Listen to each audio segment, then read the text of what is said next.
नमस्कार फ्रेंड्स। आज हम डिस्कस करेंगे इजराइल की हॉरोस्कोप कि अभी जो स्थिति वहां चल रही है आगे क्या स्थिति में सुधार आएगा या कुछ और इंडिकेट कर रहे हैं ग्रह। देखिए, ये इजराइल की हॉरोस्कोप है। कन्या लग्न की पत्री है। मीन राशि जो है वो सप्तम की स्वामी है। अभी हाल ही में 8 अप्रैल को पूर्ण सूर्य ग्रहण पड़ा था।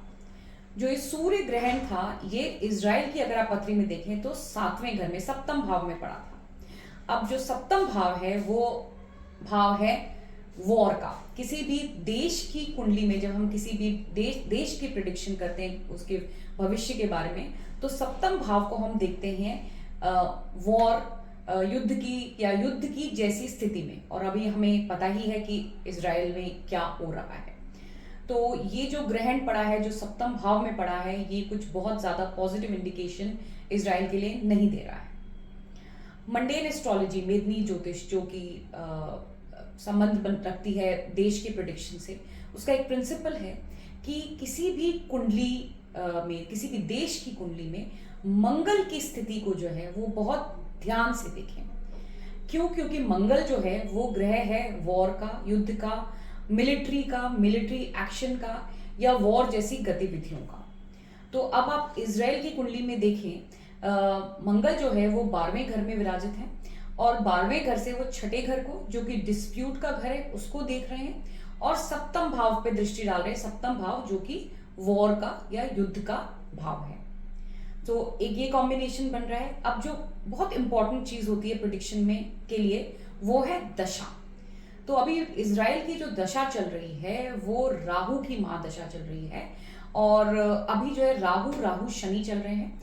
6 मई से जो है ये दशा, जो अंतरदशा है वो, प्रत्यंतर दशा जो है वो बुध की आ जाएगी।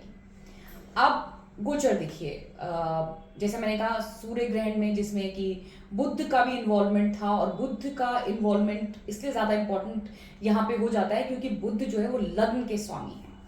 और 23 अप्रैल को मंगल जो है, जो अभी इजराइल की कुंडली में छठे घर में, डिस्प्यूट के घर में गोचर कर रहे हैं, वो आ जाएंगे सप्तम भाव में, युद्ध के भाव में आ जाएंगे। तो अभी जो है डिस्प्यूट्स जो है वो चल रहे हैं, जो वो 23 अप्रैल के बाद में आप देखेंगे कि उनमें जो है इजाफा होगा, उनमें बढ़त होगी। इनफैक्ट अग्रेशन, वायलेंस जो है वो और ज्यादा बढ़ेगा। अब मंगल जो है इजराइल की कुंडली में तीसरे भाव के भी स्वामी है। तीसरा भाव जो है वो नेबर्स का, पड़ोसियों का भाव होता है। तो अब 23 अप्रैल के बाद से जैसे ही मंगल भी इनके सप्तम भाव में आ जाएंगे, वहां पे बुध ऑलरेडी हैं और बुध जो है वो लग्न के स्वामी है और वक्रीय होके बैठे हुए हैं। तो बुध जो है बहुत ज्यादा स्ट्रांग नहीं है, नीच के भी हो गए हैं। तो ये डिपेक्ट करता है कि जो देश की स्थिति है वो कोई बहुत अच्छी नहीं है। और जो ये गोचर आगे के जो ग्रह हैं, जो 23 अप्रैल के बाद से जो युति बन रही है ग्रहों की, इससे ये इंडिकेशन है कि जो युद्ध जो अभी चल रहा है उसमें और इजाफा होगा, बढ़त होगी, अग्रेशन और होगा, और नए पड़ोसी देश इजराइल के वो उन पे हमला कर सकते हैं। ये मेरी प्रिडिक्शन है अभी इजराइल के बारे में।